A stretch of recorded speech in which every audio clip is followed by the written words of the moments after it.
Media representatives present who will be reporting on the conversation.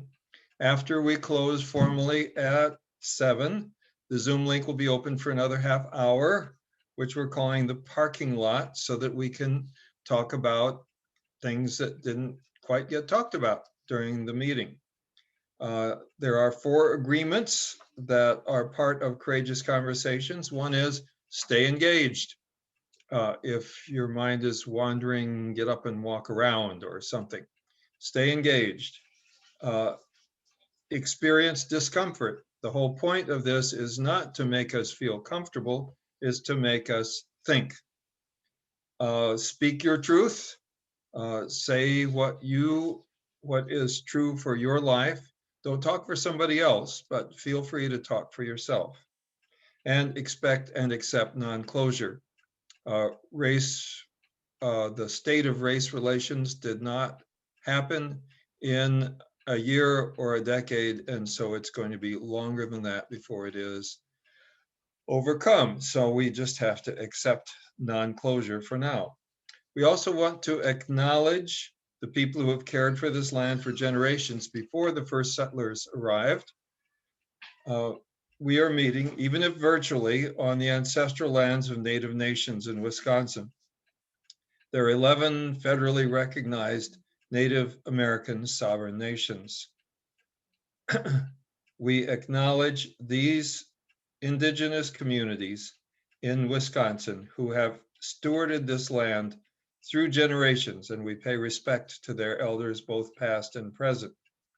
I want to say that I attended a bystander training event on last week, and it was really good. It's sponsored by Hollebeck, and I will put the information in the chat box so you can see it. There were about 3,000 people on that training. So apparently there are people who are interested in learning how to stand up for people who are being hassled. The other thing is that as I was watching A Wrinkle in Time the other day, this quote jumped out at me. One person this is what the it does. One person at a time until fear takes over. And then fear turns to rage, and rage leads to violence. And then there's a tipping point. If we don't act soon, darkness will fall across the universe. So what we're doing here is the first step of acting. We're listening and learning, and then we will act as we are led. I think that's all I have. So Amy, please take over. Thank you, Neil. I'm so fortunate to work with an amazing team that puts together Courageous Conversations. So Beth, I'm going to give you responsibilities for admitting and muting. And we're going to get started with our first of 3 video clips. So thank you again, everyone, for joining us. Again, our topic tonight is AAPI, Targets of Fear and Blame. And if you are not familiar with the acronym AAPI, it's Asian American and Pacific Islander. The description of this evening is Asian Americans and Pacific Islanders are facing increased verbal and physical threats. Stereotypes such as the myth of the model minority also lead to their depersonalization. So this evening, we're going to explore the impact of the rise in overt discrimination against members of the AAPI community. So again, like I said, we're going to have 3 videos. So I want to announce it so you can kind of think about the conversations you want to have and what input you'll share. So the first clip we're going to look at is entitled An Epidemic of Hate, Asian American Hate Crimes Amid Coronavirus. And then we're going to watch a video clip that's called I'm Both Celebrated and Villainized. And it's an Asian physician who talks about how he is celebrated for his role in battling the coronavirus disease and also villainized because he's an Asian American man. And then the final clip that we'll view discusses the myth of the model minority. And I have some things that I'm going to put into the chat in case you want to follow up with additional resources. So I will share my screen and we'll start with our first clip.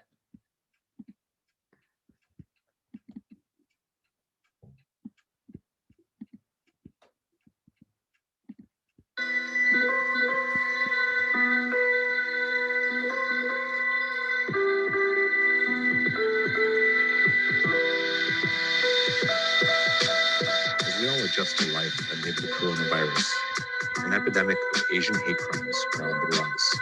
Social media groups, elected officials, and now the FBI are recognizing the increase in hate crimes and are fighting back against the xenophobia. More than I told my mama to watch her back because they out to get us. They're planning to attack us. Hip-hop artists, Year of the Ox, were exposed to xenophobia while recording a music video for their recent release, Viral, a song about the rise in hate crimes being perpetrated against Asians. As soon as we wrapped up that video, while we were walking out of that Rite Aid, some guy just made these, coughing and sneezing noises, pointing at us and ridiculing us that this shit's real. If it's happening to us, just imagine, just all around the world, As this biological threat looms over us, my feeds are becoming infected with hate. The xenophobia town hall I was just in was Zoom bombed by hate speech. This is part of that much larger history of racism. We are part of that story too. After all these years, after all the we think progress that we've made through the decades, where did it go? Where did it go? The FBI says to expect a surge in hate crimes. A family in Texas who are refugees from Burma, they were attacked for being perceived as Chinese, and the assailant said that the coronavirus happens because of you, and slashed them in the head.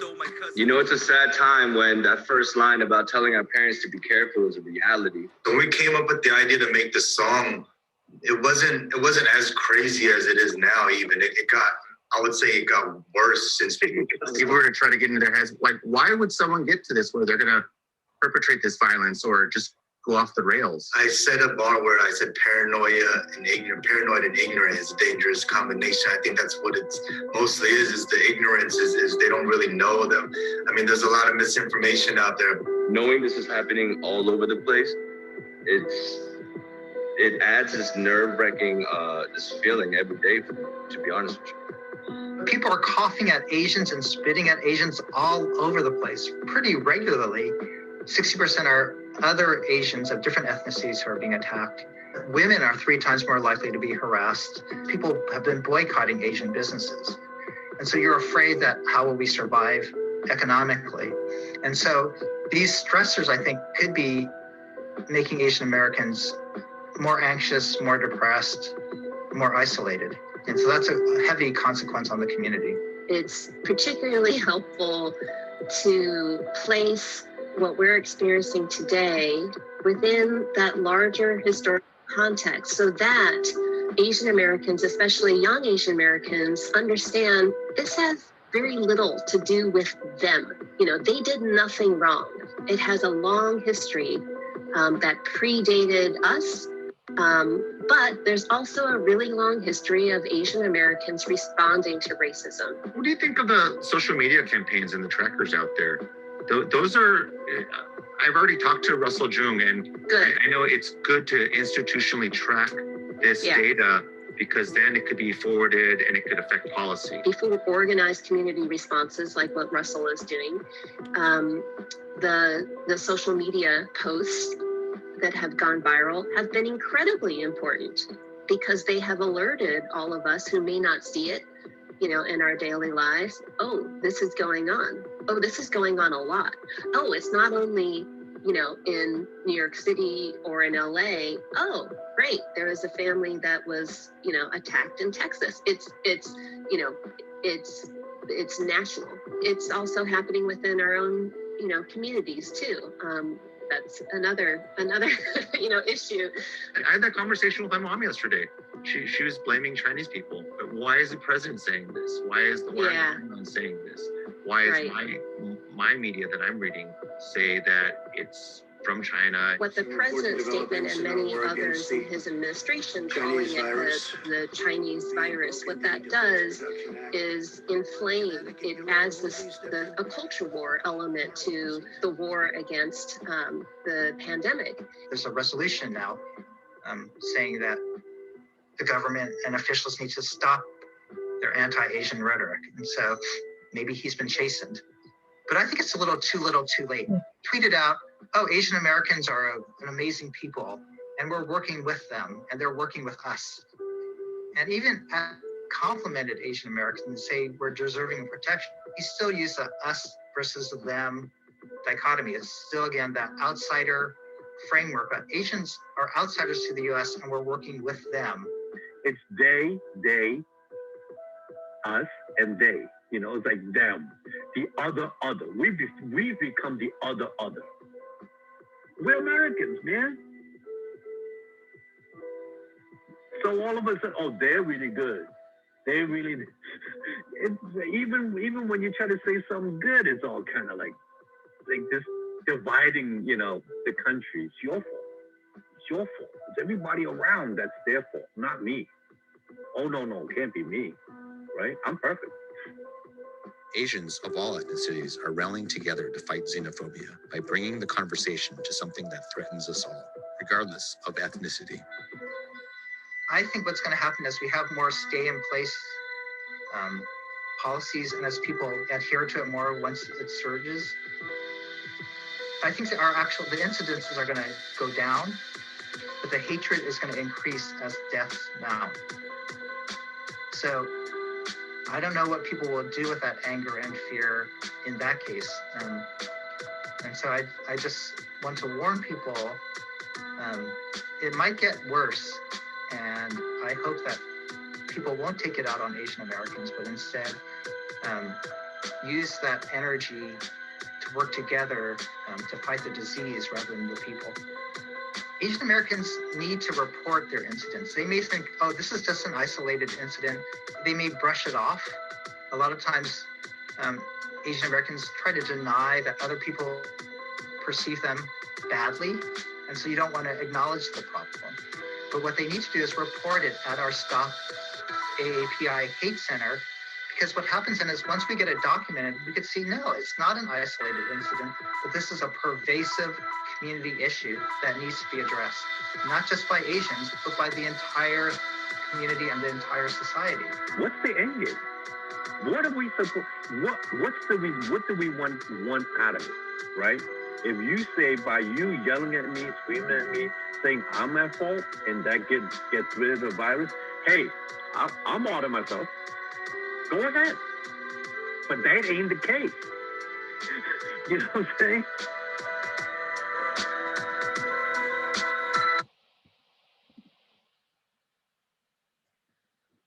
All right. So for the first portion of our discussion, it will be centered around the rise of aggression and hate and speech and violence towards members of the AAPI community. So again, if there's something that you want to share, please put a question mark in the chat, and that will alert me that I should call on you, and you can unmute and share your question or your comment, or you can type out your question or comment in the chat. If it is something that is of a somewhat sensitive nature, feel free to direct message me, Amy Levy, and I will read the question but not attach your name to it. All right. So we will open the conversation if there is a response to the first clip that we reviewed, or additional questions or comments that you would like to share with respect to the rise in hate against members of the AAPI community.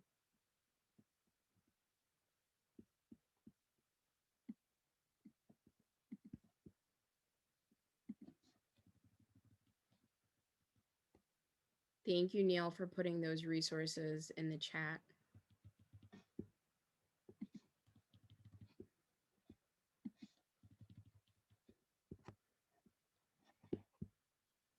Well, Ms. Johnson, While we're waiting, I think it would be good to remind people how to save the chat. And so by the end of the meeting, there will probably be a bunch of other things in the chat that you'd like to save and look at later. So you go down to the chat box, and over on the bottom left is a box called File. And to the right of the file are 3 dots. You click on those 3 dots and it says Save Chat. So you go down and click on Save Chat, and now it's saved. Thank you, Amy. No problem. The only thing that I would add to that is don't save the chat until the end of the meeting, because it will only save up until the point at which you asked your device to save. So anything that's put in the chat after that will not be included. So if we forget, someone remind us to give a final reminder at the end of the evening to follow Neil's excellent instructions and save the chat. All right, we do have a message. It says, every human deserves to feel safe in his or her world. Absolutely. And I can tell you as a woman of color, that is not necessarily the case. But yes, that is a beautiful sentiment. In the chat, Leslie, go ahead and unmute and share your question or comment. Okay, mine is kind of a comment. I guess I'm here tonight because I have several reasons for being here. But one that sticks out is we had a boy, we call him Charlie, from China, that was part of the Janesville Chinese program. And he stayed with us. And he came back 4 years ago and went to Ohio State University. And he would come back to visit us like at Christmas and stuff.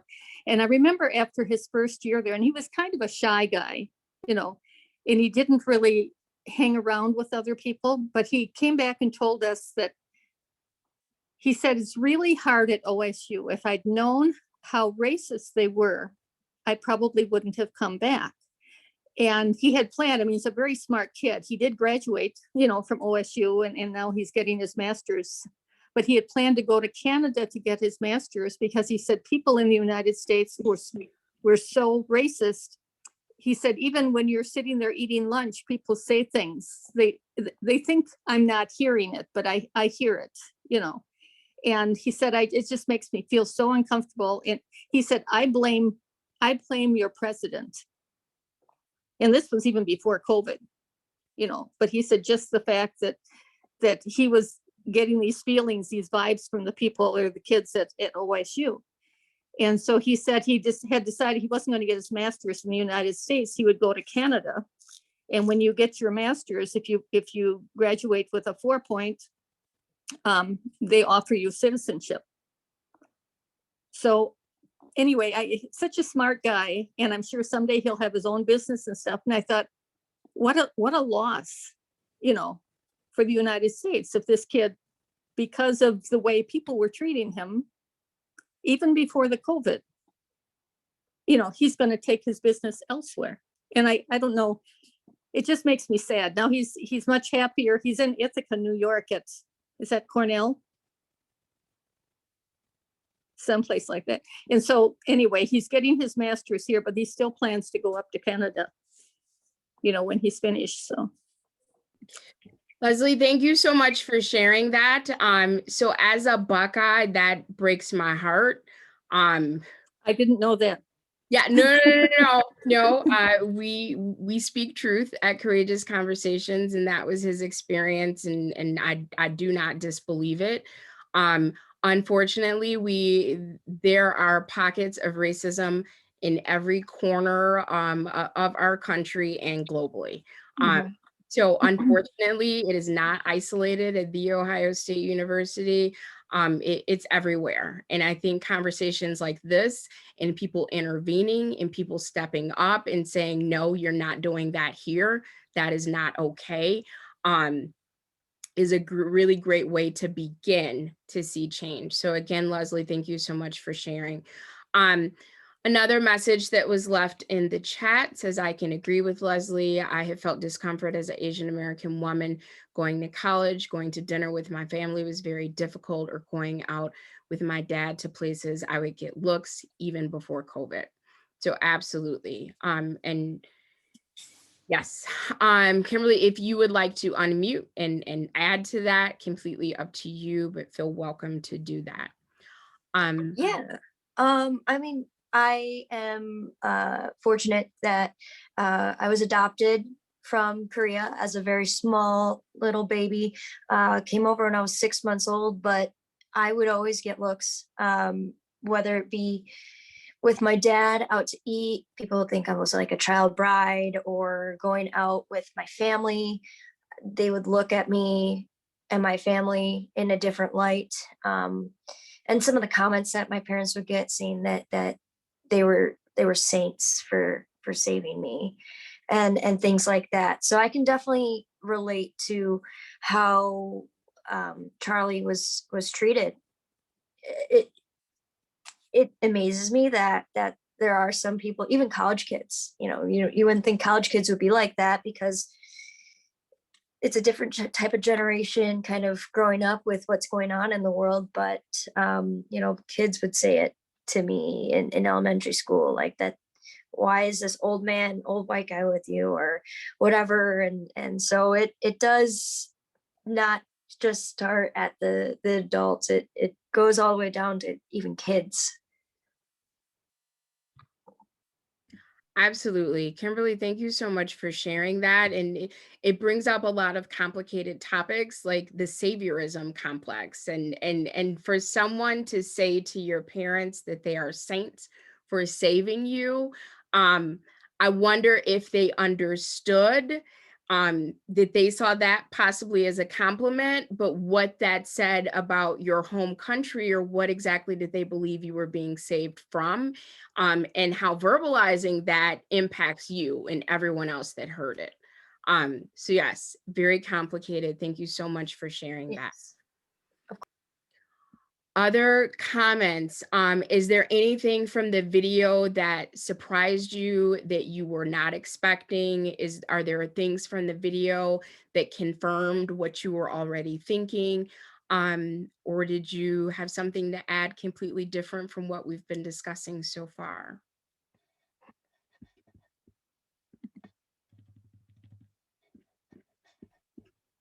Kathy, you're muted.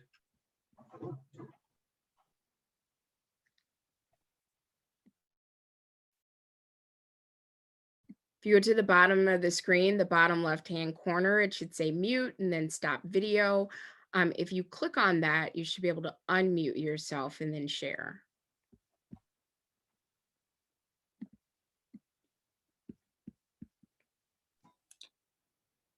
Amy, I think you should be able to unmute her too. Unmute, yes. You can okay. ask to unmute, but not unmute someone. Kathy, it looks like you're unmuted. Go ahead, please. Okay, so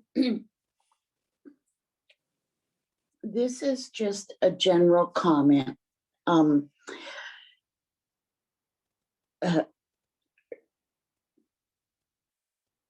Trump's focus and rhetoric has always been us versus them, and an Asian American or an Asian person or a person of color is visible, and those are the people he attacks, just like he attacked the disabled person in one of his rallies with a mocking, and it was a reporter that he attacked.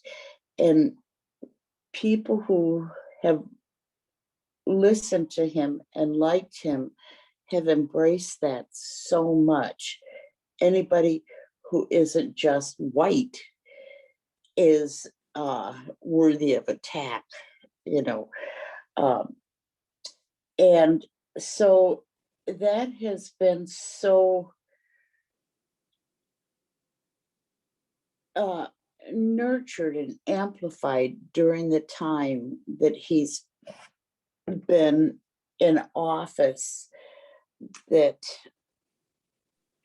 it's led to, I believe, the attacks on Asian Americans and the fact that he introduced the tariffs that were awful for people, instead of taking responsibility for having an awful plan to have these tariffs. Instead, he attacked the people, the Chinese people, the Kung flu, and it just played into it, just fed into his venom for people who are different in his estimation. It was just such a bonus for him to be able to blame other people. What I'm curious about is how to fight back against that to people, like my nieces and nephews. I have like over 100, and maybe 30 of them are very pro-Trump and just fall in line with everything he says. And one of the reasons that I joined this meeting today, even though I have no the hell idea how to use this Zoom stuff, I'm a boomer, but how do we fight against us versus them in our own spheres? I want some concrete ideas. Right. Kathy, thank you so much for sharing that. And you are doing just fine in this meeting. We are going to get to some resources later in the discussion, and then hopefully that will lead to next steps. And I invite you to join us in the parking lot, which is an unstructured kind of continuation of the discussion. And hopefully some of the community members who are on this call will have some suggestions for next steps. Kiko, thank you for being so patient. If I did not pronounce your name correctly, please correct me. Thank you for raising your hand. Feel free to unmute and jump in. Thank you, Amy and Kathy, for inviting me for this event. So my name is Keiko with a little e, like J-Lo. It's Keiko. I'm originally from Japan, and I'm a journalist based in New York City. And then I've lived here for 18 years. I've been writing a lot about Black Lives Matter last year, and then now I'm writing a lot about anti-Asian hate pieces for Business Insider Japan, Huffington Post in Japan, all kinds of publications. So this anti-Asian hate trend was very eye-opening for me, because I'm Japanese, and as you know, Japan is a very homogeneous country. We only have less than 3% of immigrants. So everybody thinks, we are fine. And there are a lot of people who never traveled abroad, never been outside Japan. So when I report and write about anti-Asian hates from the US, I'm sometimes on radio shows or TV shows, and anchors ask me, why can't you say I am Japanese? And, that's another issue. I don't want to do that. That's another big problem. So reporting about this issue is very big for me, to let Japanese people know that once you are outside Japan, you're minority, and then you will face this reality. And then also, as I am living in New York City, I think even Asian people should learn this is a big issue, because I went to one of the rallies in the end of March, and on the stage, this elderly Korean woman stood up, and then she said, "I'm sorry, my English is not good, but I wanted to say something.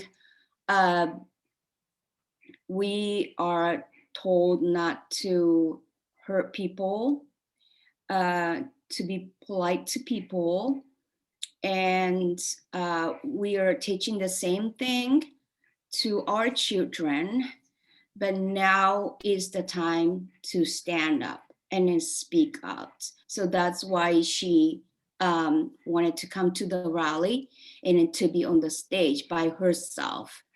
So I think it's still for even for Asian people, there should be education that we are minority, and then we are like now we could be a big target by some people who don't like people from outside the US.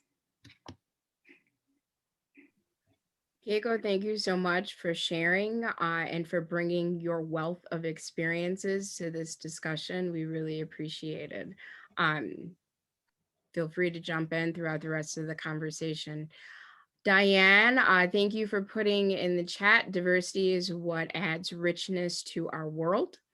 I am very glad that you feel that way, and I wish everyone agreed with you, but unfortunately that is not the case.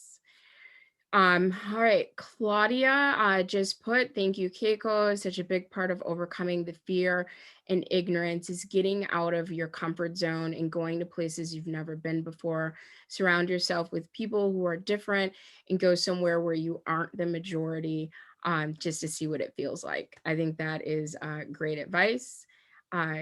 Katie, hopefully you're taking notes, because I think that's one concrete example of what we can do. And I'm sure others will come up as we continue in this conversation.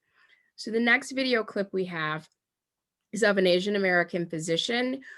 So this clip is about 9 months old. So I just want to set some context.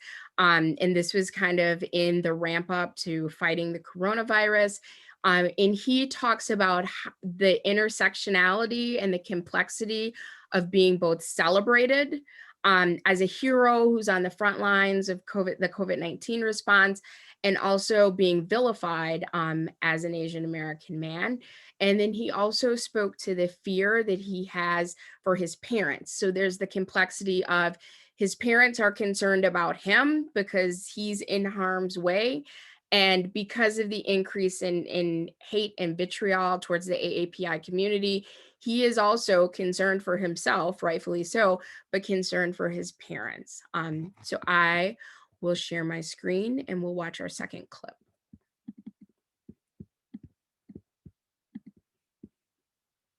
It's currently, hello, good morning or good evening. It is currently late at night and I am headed into work right now. It's usually rush hour in New York right now. It's 8:30 in Grand Central Station on a Monday. Walking in now from the place that I sleep to the place that I live.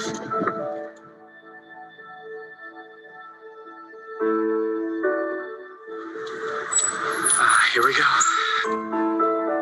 3 weeks ago, I started out with a census of maybe 5 COVID patients, 5 or so patients. respiratory distress. Last I checked, we now have over 350 patients with COVID in the hospital. The first thing that my parents told me when all of this started was, don't be a hero. But I know you're not going to listen to me.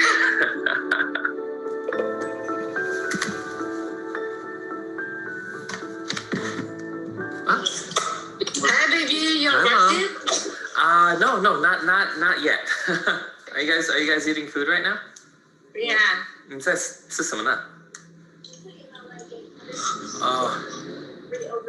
Oh, that looks really good, actually. Thank you for sending the masks, Mom. Yeah. We love to. I'm proud of you. Meantime, I'm worried. You're really worried about it. I really worried. When I talk to you, you cough, make me more worried. I couldn't sleep. Yeah. You know, Dad, the first time you ever told me that you were proud of me was when I got into med school. But yes, when you went to med school, yes, I do feel proud.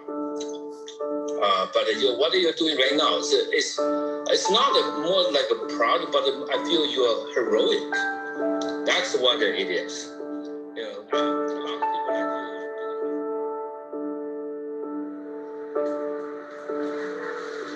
Heartbeat of New York City.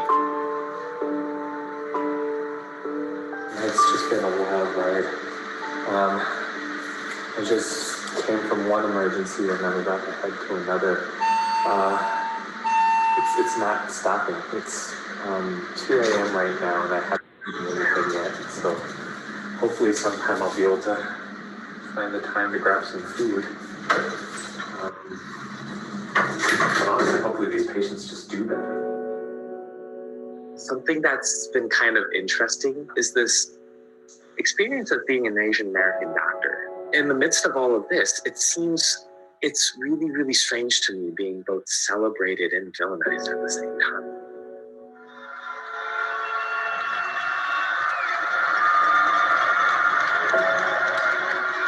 At 7 p.m. every night, I sit and listen as people across the city cheer for healthcare workers. And at the same time, I read on the news how people of my ilk are just experiencing tensions that they haven't experienced in the modern history.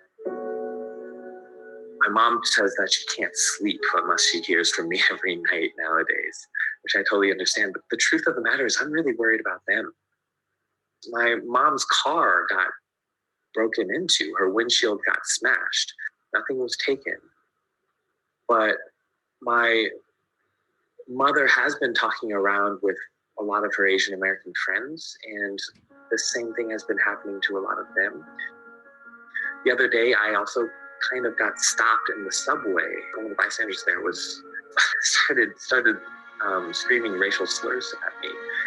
I was dressed up in whole scrubs, and it was pretty clear that I was on my way to the hospital.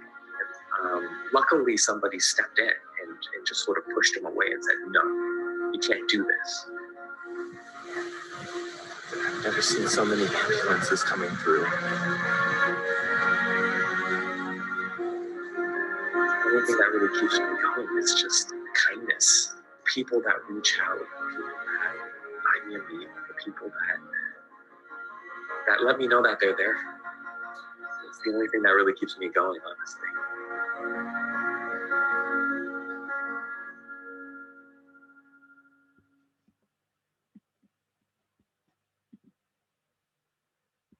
All right.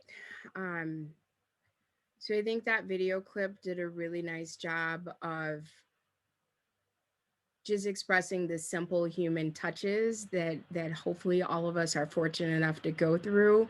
Your mom being worried about you, your mom sending you masks because that's what she believes is going to keep you safe. Your dad telling you that he's proud of you or what you are doing is heroic. To work hard to become a physician and to be celebrated and, as he said, villainized at the same time in those intersections. So what stood out from that video clip? What things would you like to explore through this discussion?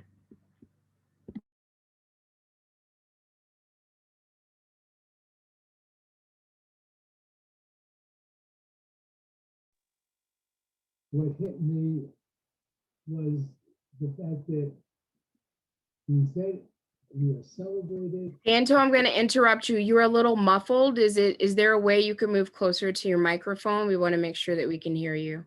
Any better? Any better? No. Oh, hang on a minute. Oh.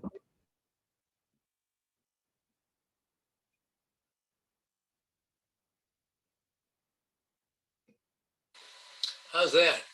Much better. Go ahead. Makes a difference when it's plugged in. so here's what hit me. He talked about being celebrated as a frontline essential worker on the one hand and being villainized on the next. People in New York City singing and praising the first line workers, but then there he is in the subway with his scrubs going to work or coming back from work with racial slurs thrown at him. We are a nation with a lot of sick history. And whether it's Asian Americans, Black Americans, Native Americans, even women, people who have been marginalized in this country, we need to work on changing our entire dynamic of the way we think, the way we act, how we learn, and we need to get out of our comfort zones in order to have that happen. We need to challenge the things that are, what Leslie said, we need to challenge the inappropriate comments. And I guess when you go back into the, later on, possibly in the courageous conversation, you're gonna have suggestions on what to do, what we can do. But the most important thing we can do is to get out of our comfort zone and not accept inappropriate comments, no matter who it's towards. But what he said, it just hit me because historically, and what I see is the people that continue to get marginalized are the people that don't fit into the mainstream of traditional US of A. The people that stand out, whether they have slanted eyes, yellow skin, brown or black skin, native skin, you know what I'm saying? But those that could fit in, whether they speak the language or not, they're accepted. I mean, I'll never forget, not too long ago, I was doing a training and we were talking about privilege. And there was a man there from Serbia. And he turned to this African-American person in the group and he said, your family has been here for generations and generations. My family's been here for 10 years. He said, I am accepted better than you are. He said, because I fit in, I don't look any different. When I open my mouth, that's a whole different ballgame, but I don't look different. And we just need to repackage our thinking and go back to, again, celebrating differences. As Stephen Covey said so many times, we may have a lot more in common than what makes us different, but it's our differences that make us unique and special. Okay, I got my microphone back on. I'll get off the soapbox. Santo, I am glad that you got your microphone to work because I think you left us with a lot to unpack. And so as you were speaking, I was thinking about white supremacy and institutional racism and how it's on both levels. Like we need to work on our interpersonal stuff, but we also need to take a look at systemic structures that are working just as they were designed to work. And then also we need to be clear about who we believe deserves protection. If you'll remember in that first video clip, it said that there is a rise in aggression and violence towards Asian Americans and Pacific Islanders, but also that women are experiencing this as a higher rate within the AAPI community. So who do we as a society deem is worthy of protection? And I'm so glad that someone stepped in the subway and said, no, we're not doing this. But that needs to be an intentional act. And before you can have that act, you have to have the thought that this person is worthy of protection. So yes, lots to unpack there. Other comments, concerns, other things that stood out to you in the second video clip that we watched, please go ahead and you can put a question mark in the chat and I will know to come to you. Or you can type your question in the chat. Claudia, right on time. Go ahead and unmute and share your comment or question. Thank you. Just the one thing that really stuck from the second one was when he was saying he was fully dressed in his scrubs, like ready to go help save all these people. And that's when the racist attack, like, I just don't know how to process that. Like, you're putting your life on the line for others, you're being selfless, and then just the audacity that this person had to come up and say that, like, makes me think, where did that person get all those beliefs? Like, where did all the anger and the ignorance come from? Like, a lot of times it's learned from parents or the environment that you grow up in. It's just sad that that person believes that, and that happened to this gentleman who's going to do his job in such a scary, difficult situation, and everyone's against him. Thank you, Claudia. You bring up a really great point, and a little adjacent from our current conversation. I don't know if anyone watched the Oscars last night. I didn't. I was doing other things, but I've heard clips on the radio, snippets from this ceremony. And Regina King, and I'm paraphrasing, but she was talking about the unrest in Minneapolis, and how that has impacted her. And as the mother of a Black son, she still has these fears for the life of her child and her children, and how fame and fortune does not protect her from that, does not shield her from that. And I think that's the through line for a lot of BIPOC people.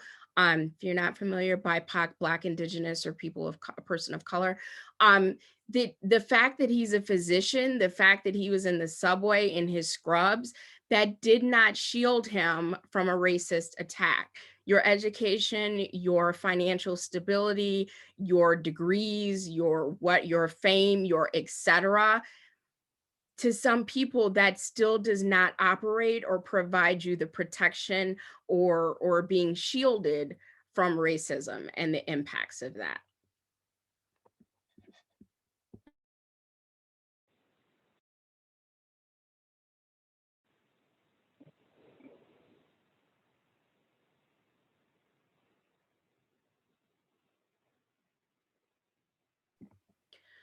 Are there other concerns that you would like to lift and share with the group, or other discussion points from the second video? Can I jump in again? Absolutely, Santo. The other piece that resonated with me is, as a young doctor in New York City, he said, "Dad, the only time you've ever told me that you were proud of me was when I went to med school. I got accepted to med school." And his father said, "Yes, but now you're my hero." And think about all the people that he has been a hero to, all the lives that he has ministered to. Maybe he didn't save them all, but he's ministered to these people.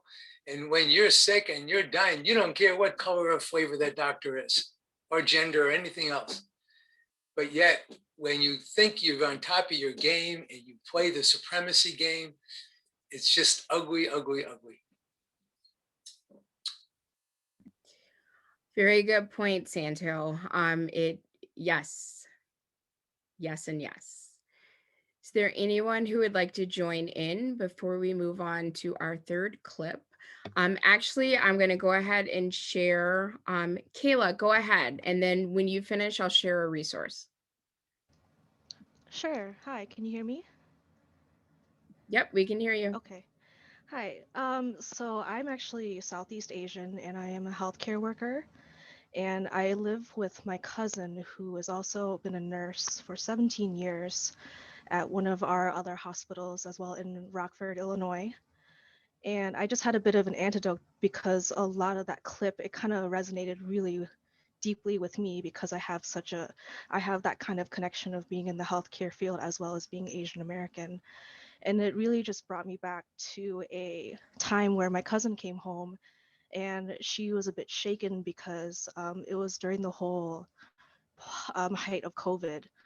And she was dealing with a patient who was throwing racial slurs at her and saying, you know, we people, we aren't like you Chinese people who believe in the herbal medication or something. It was something that was completely out of line. And you know, my cousin told me that she just kind of said, okay, I'll go ahead and I'll switch to a different nurse if you're not happy with me.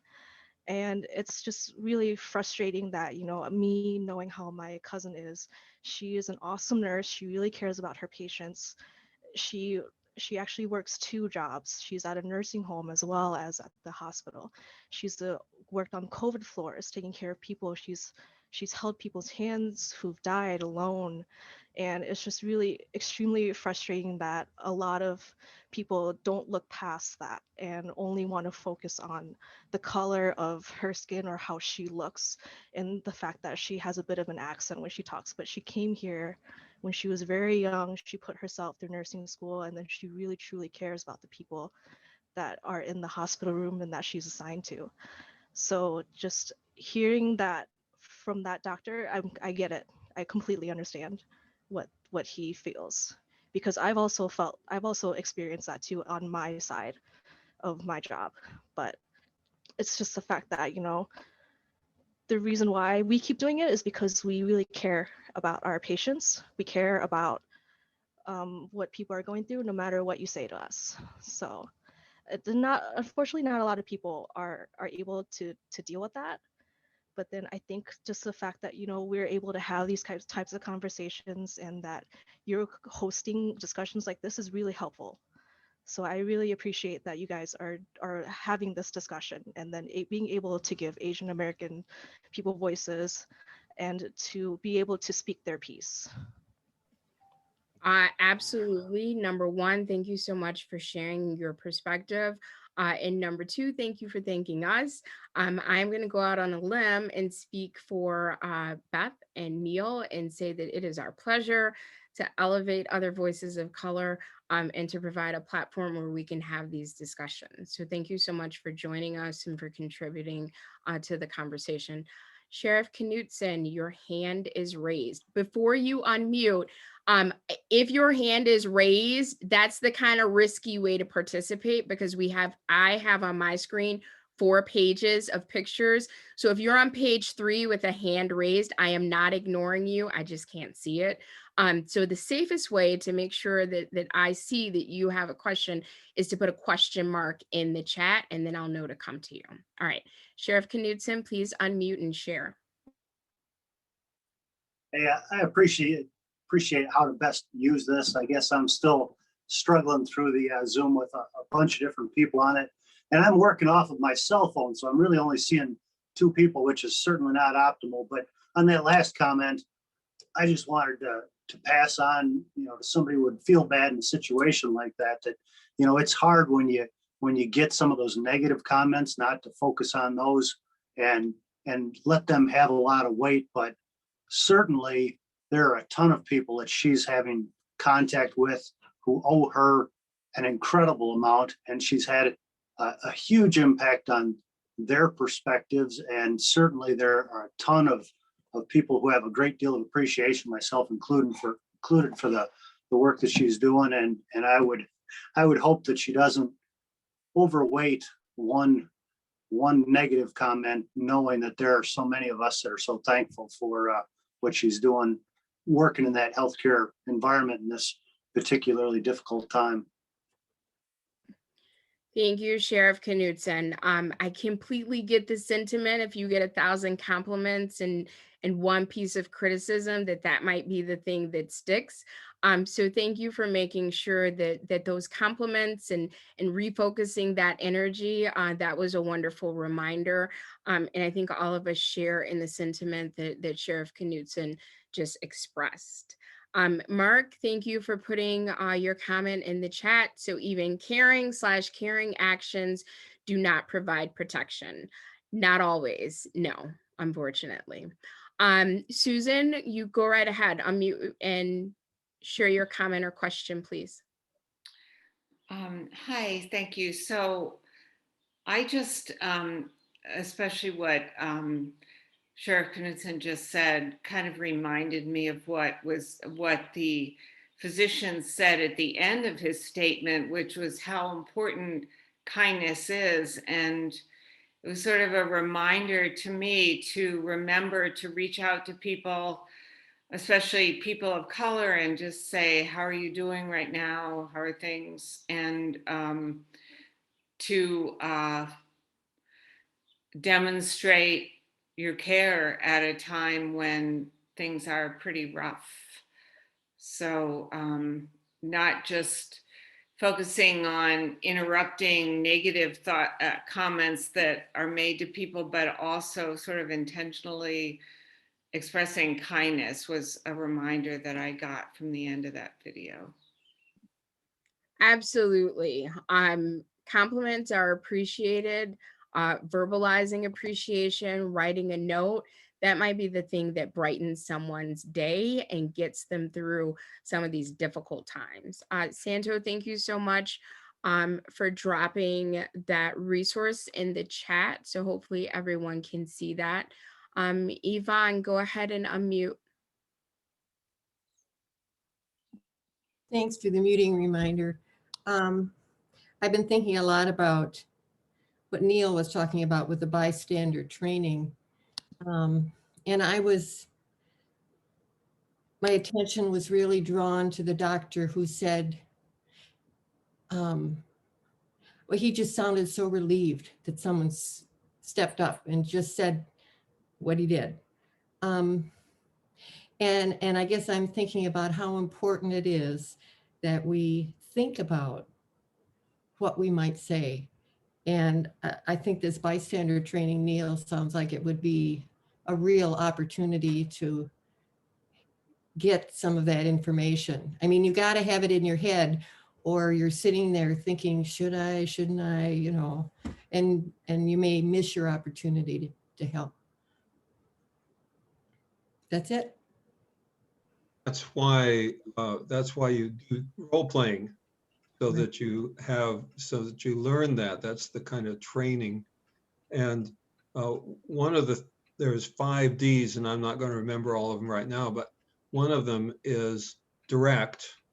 One of them is distract, like dropping your coffee cup so that people jump back and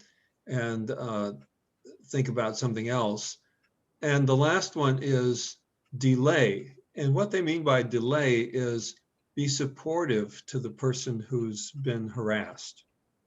You can always do that. You can always go up to them and give a kind word and assure them that you are on their side.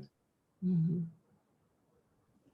Thank you so much for those important reminders and those tangible steps that we can do in the moment if we are being intentional and brave. Kimberly, it looks like you have a question. Go ahead and unmute, please.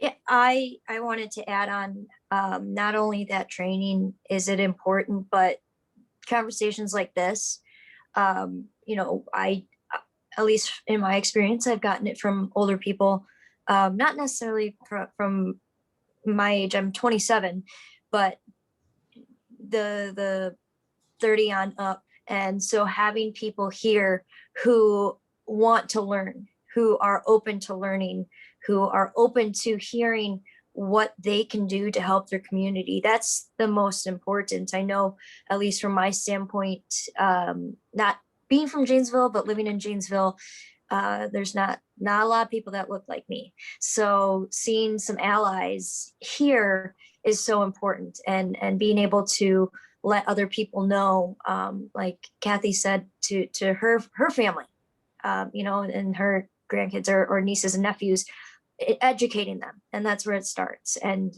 you guys are educating yourselves tonight, and that's going to ripple into the next person, and the next person, and the next person. And that's the best way to really tackle this head on.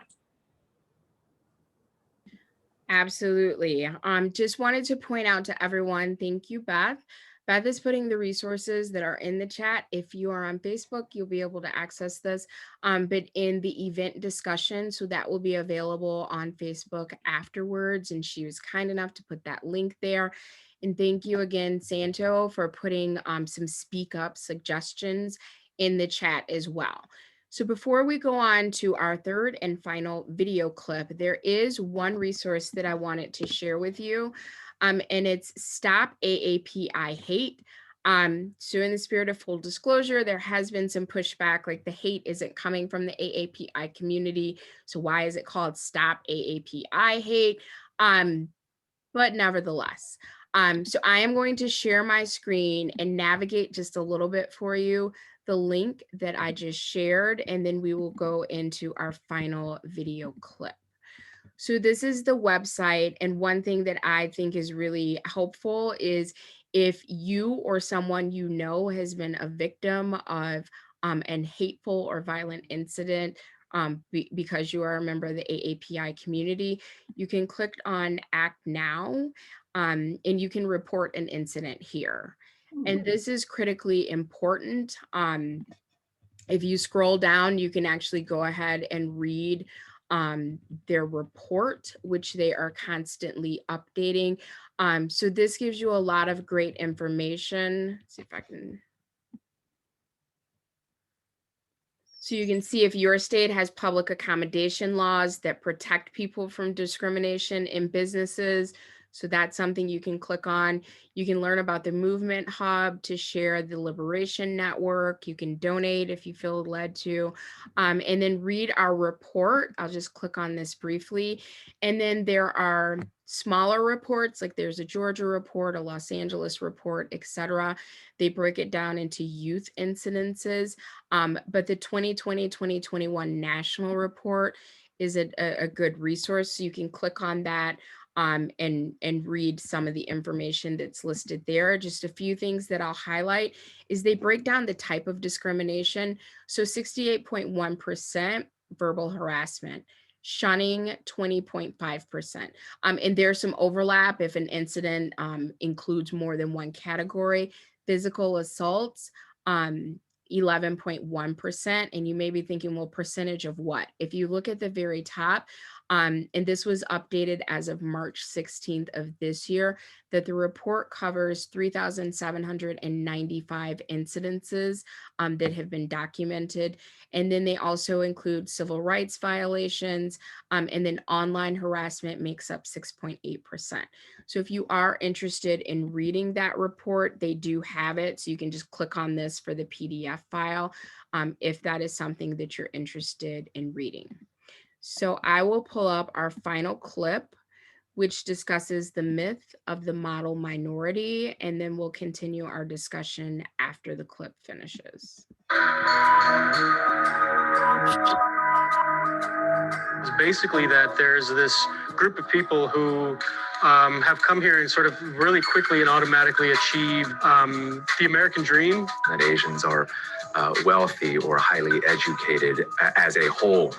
Asian Americans, no matter what generation you belong to, you are a conformist and you are going to play by the rules. Study hard, work hard, not have fun. You know, you either work at IT or you're a doctor or you're a lawyer or an engineer. Many Americans think of Asians as a quote unquote model minority, but there are tons of misconceptions about where that stereotype comes from and just how true it is.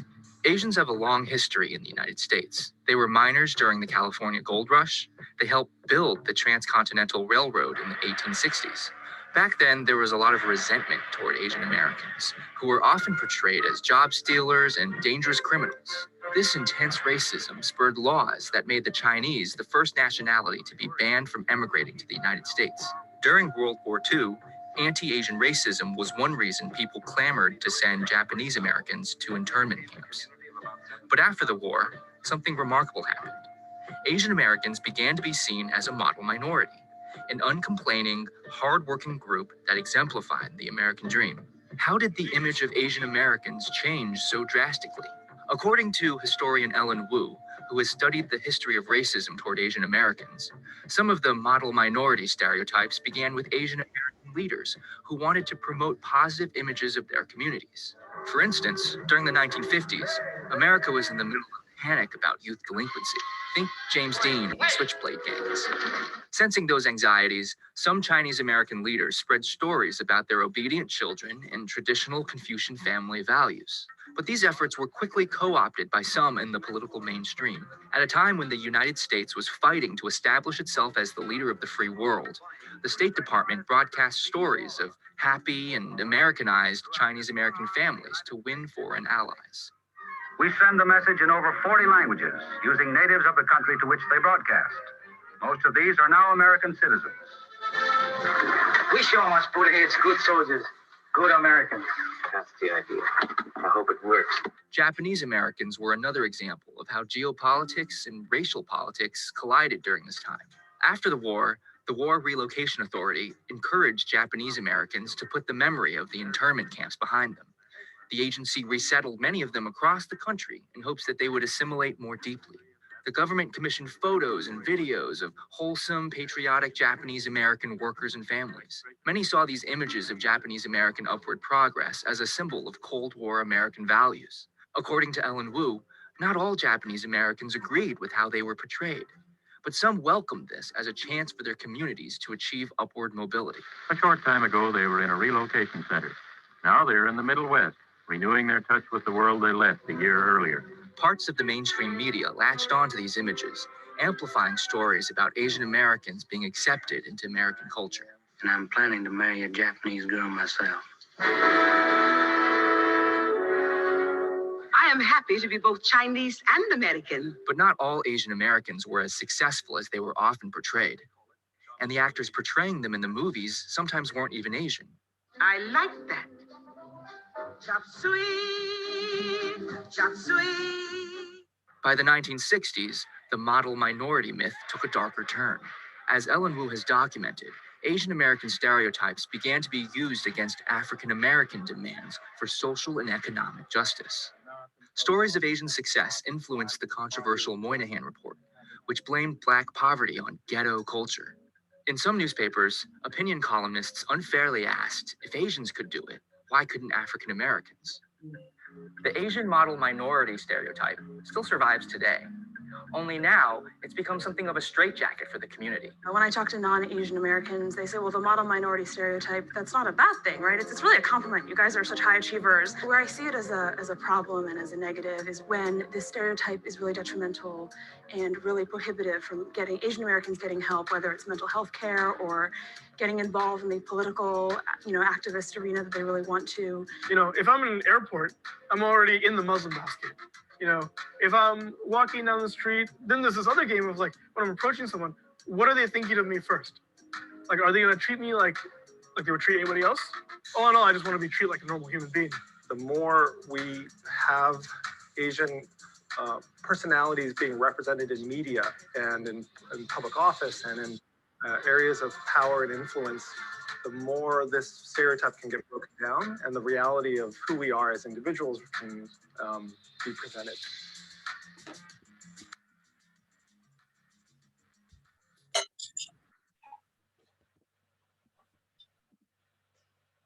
So there's a lot there. What things stood out for you for that video clip? Were you familiar with the idea of the myth of the model minority? Some things that I found interesting, a couple things. So one, looking at Asian Americans as a monolith is just super offensive on its face, but to cast them as silent, as not willing to make a stir, extremely intelligent, high achievers, and why can't everyone be like them? It may seem on its face as a compliment, but the comment at the end about how it is a straitjacket for the community, and if you are expected to be perfect in so many ways, or the best of a minority group, which I have issues with because people of color are part of the global majority. We are only considered minorities if we're looking through the narrow lens of what's happening in the United States, but that's a separate conversation. that how not living up to that standard could be physically, emotionally, and mentally harmful for you, that you may not seek the resources that you need because you want to keep up the appearance of this expectation. So those are some things that stood out for me. What things stood out for you in that video clip? All right, so I will read from the chat. Being considered a model minority is exhausting, especially when you don't fit that mold.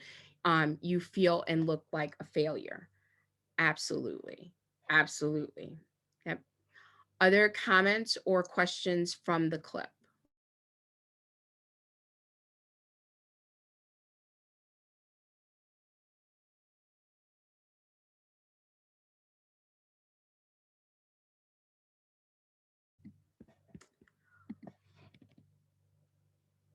All right, I see a few question marks, so I will take them in order. Kimberly, go ahead and unmute, and then we'll go to Nancy. Yeah, just kind of something to consider, especially with everything being said, being considered a model minority. It's harmful not just to Asian Americans, but other people of color, because when it comes to, for example, college admissions or a job or education in general, you're held to that standard, and not being able to meet that hurts. And then when you have friends in other minority groups, they are also hurt because they're not meeting what your expectations are set at. Not necessarily your personal one, but what that minority expectation is set at. And it hurts even more because they're your friends. You don't want to hurt them. You don't want them to feel lesser than. And it's emotionally draining and exhausting. And for me, personally, I was not good in school. School is tough, and I was able to kind of push through the best that I absolutely could, but it made you feel like it made me feel like I shouldn't even be graduating high school. It made me feel dragged down. And I know, you hear the thing going around, a B is an Asian F, and that's really what the expectation made you feel like, that getting anything lesser than a 4.0, anything lesser than an A, you weren't perfect, and people saw you less than even more. Kimberly, thank you so much for sharing that. I am going to put in the chat, in case anyone wants to follow up with some resources from the video, a couple things that were mentioned: the Chinese Exclusion Act of 1882, and also the Immigration Act of 1924, also known as the Johnson-Reed Act, if you want to get some context for what was discussed in the video. And I will put all of the video links in the chat as well. Nancy, please go ahead and unmute. Okay. Something that one of the speakers there said that sort of resonated with me, and I've been thinking about this as we've listened to all of the clips, and that is that he just wanted to be treated like a human being. And I think that's kind of what the problem is, that we have made them other. We use words like alien. They're not alien. They're not from outer space. People from Mexico or China are human beings like we are, and they deserve the same kind of respect we would show any human being. So it's hard for me to understand why people can't see that. But I think that when you hear the terms illegal and alien applied to a human being, the first thing you need to do is to address that. That's an ouch. They're not alien, and a human being is not illegal. They're maybe undocumented, they're a non-citizen, but they are a person with all of the same kinds of feelings and aspirations and fears, etc., that we all have, only they have this burden of being discriminated against. But for those of us who want to be their friends and their allies, that's what we need to do. And we need to remind other people to watch their language, that the words we use are important in conveying what it is we want. how we want them to be treated. That's pretty much it. Thank you, Nancy, for those really important reminders. And at the risk of sounding redundant, it goes back to white supremacy, because who gets to set what the model is and what the standard should be? And if you are expending your energy trying to assimilate into something other than what you are, then when do you get to genuinely be you? So yes, very complicated, and then you have like internalized racism. And when these messages are not coming from white people, but they're coming from other Asian people to you, like the layered damage that causes. And so it is very complicated. And at the root of it, yes, we all just want to be treated like human beings. And unfortunately, in so many cases and scenarios and examples, that is not happening. And that's why it's critically important that people that wish to be allies to AAPI communities use their privilege and their platform, not to speak for the AAPI community, but to amplify their voices. So don't come in with the I know best and this is what we should do, but use your platform to amplify their voice. And just a reminder, you cannot be an ally if you don't have a relationship, because it's through those relationships you learn what's important to the community, so you don't work off of good intentions and make assumptions and give them what you think they need or what they want to have. But if you are in relationship with people, you know the truth of the experience, and you know what things are important, and you know what things are triggers, and you can work to effectively advocate in spaces that they are not in. So just some quick reminders. Santo, thank you so much. I see that you put another resource there. Yes, so make sure that you are reading the chat if I didn't get a chance to get to everything. Other comments, concerns before we start to, yep, Kathy, go ahead and unmute yourself.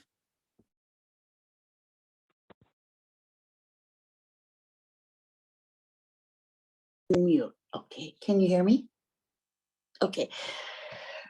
So I did some substitute teaching in Beloit at several different schools, and saw firsthand from the teachers what their expectation level was for different students. And it was so obvious that the expectation level that they had from Black students was far lower than for other students. There were not very many Asian students in the classes at that time. This goes back, I'm going to say, at least 20 years ago. But what I'm wondering is, you know, that that model that a lot of Americans have surrounding Asian citizens, Asian people, I know that it's a double-edged sword for them. I also know that it's very harmful for Black students to be perceived as incompetent or not not up to performing. And what I'm wondering is, what do you suggest for combating expectation levels for teachers? You know, how can we tell teachers, stop it? You know, stop your low expectations, stop your high expectations. Like everyone's saying, everyone's a human, but it makes a difference in the outcome of a child's school performance, what is expected of them. It's a self-fulfilling prophecy. Kathy, thank you so much for that question. And I have a brilliant response for you. I am also a licensed professional educator, and my first go-to is see every one of those kids as your kid. So Ah, I remember I revolutionary. I remember being in the classroom, and I don't care what the child looked like, presented as, etc. I saw that child as that could be my Madison, that could be my Sean. And the other thing that I convinced myself of is that every child in that classroom was brilliant. And I'm paraphrasing. I don't want to assign who this paraphrased quote is by, because I feel like I'll get it wrong. But I think I can give you the gist. If you are testing fish on how well they climb trees, then you're going to think something's wrong with the fish. You know, if you are testing birds on how well they swim, you're going to always think something is wrong with the bird. So we have to look at our students as brilliant individuals who could be our very own, and the expectations that we have for those children and the follow through that we will commit to go along with those expectations will be wildly different. And I think if we can just start there, you will see those students bloom. So on an adjacent note, I remember subbing in a classroom one day, and I walked in, and I'm paraphrasing, but the sub notes said, you know, basically this child sits over there away from everyone else. And if he starts, don't even waste your time on it. You send him to the office. And I read it and I'm like, this is ridiculous, which is like a sub no. You're supposed to follow the teacher's plans. So let's just call the kid Jerome. So what I did was I moved Jerome's desk back to where everyone else's was. And the baby, when he came in the room, he's like, who are you? You're not. I'm like, I'm Mrs. Levy. We're going to have a great day. And he said, no, I don't sit over here with everyone else. I sit over there. And I did the teacher thing. I got down on my knees so we're at eye level. And I said, you know what? Today you're sitting with everyone else and you're going to have a great day. And he kind of looked at me like, that's not how things go, but okay. And he did. He sat with everyone else and he was fine because he knew I had an expectation of him. Another student, very briefly, bouncing off the walls. And I looked at her just as I would look at Madison Nicole Levy. And I said, young lady, find a seat and get in it, because this is the lesson that we're doing. And she looked at me and she said, you are evil. And I smiled and I said, thank you so much. And here we go with the lesson, page whatever. The next day I come in and she ran up to me and she gave me the biggest hug. And she's like, I want you to be my mommy. And I got so tickled. I'm like, not the evil one. But the point is, like, our kids can tell if we believe in them or not. And our kids know if we have different expectations for them than we do the kid that's sitting next to them. So if we can see all of our kids as our own, I think that alone, along with another list of things I think we could do, but that alone could transform our educational system. All right, Kathy, thank you for sending me off on a tangent and letting me talk, probably too much. We are at 6:56 and we do want to be respectful of our time. We want to make sure that we close out. And this is the few moments at the end where my team is indulgent and we give our announcements. So I do have one announcement for the organization that I represent, which is YWCA Rock County. I hope that each of you will be able to join us on Thursday, May 27th for our spring lunch and learn. In the spirit of full disclosure, I have not finalized a topic, but I know it is going to be great. And if you joined us for our fall lunch and learn or a winter lunch and learn, you will know that that is the case. So please do continue to drop in on our Facebook page, on our YWCA Rock County website page. And as those updates are available, but go ahead and put yourself a save the date for Thursday, May 27th at noon via Zoom. And the link will be, I think the link may already be available on our website. Our host and our speaker and our topic and all of that information will be filled in. Thank you so much for joining us. I am going to yield the floor to Neil and to Beth in case any of the organizations that they represent have announcements. I'm going to yield my time to Jean Carfora to tell us what the program for DAT is in May. Perfect. Jean, please unmute yourself.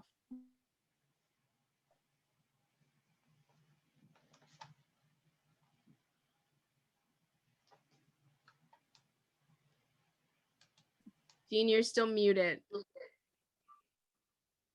Yes, I know. Kathy, I must be in the boomer group, right? Our program, DAT's program for May is Thursday the 20th from 6:30 to 8. And our title for this month is Nervous Stomachs, Breakdowns in Health and Food Systems. And so we have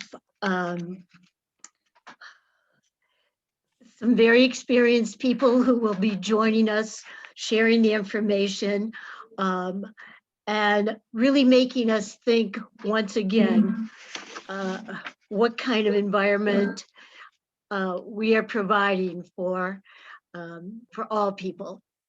So we're looking forward to that program very much. And the website, you can get the link from going to DAT for this particular program. Perfect, Jean, thank you so much. Beth, are there any updates from community action that we need to be aware of? Well, that was an excellent segue because I was also going to talk about nervous stomachs, but I wanted DAT to go first since they're the lead organization on that program, because the presenters are Caleb Lokrantz from the Merrill Community Sharing Garden, a community action employee, and the Beloit Fresh Start students. So I'm very excited. I put a link to the Facebook event in the chat, but if you don't have Facebook, you can still, you can find it on the DAT website. And I love that those are recorded afterwards too, because I know I'm not always able to attend them. And so it's nice to be able to catch up. And those are on the Hedberg Public Library YouTube channel. I will also say quickly that Community Action is very excited to be partnering with the city of Beloit to be administering COVID-19 vaccines. And we had a great turnout at the Merrill Community Center with Beloit firefighters recently. And I believe we had 40 people come and get their shots. So that is something that we're really proud of and we're excited to be doing. Thank you so much for that critically important announcement, Beth.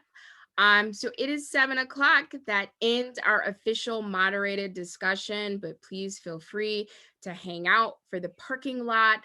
It's an unmoderated continuation of the discussion. To save the chat, please follow Neil's expert instructions. That's the word I was looking for. Thank you. Click on that square with the 3 white dots. That top option is going to be save the chat. If you do it now, it's going to give you everything that was put in from the time you logged on to the time you hit save chat. All right. And I want to just say, if you stay for at least the first 5 minutes, you'll hear an announcement by Marilyn Eister about an interesting program that's coming up this coming Wednesday. Well, thank you.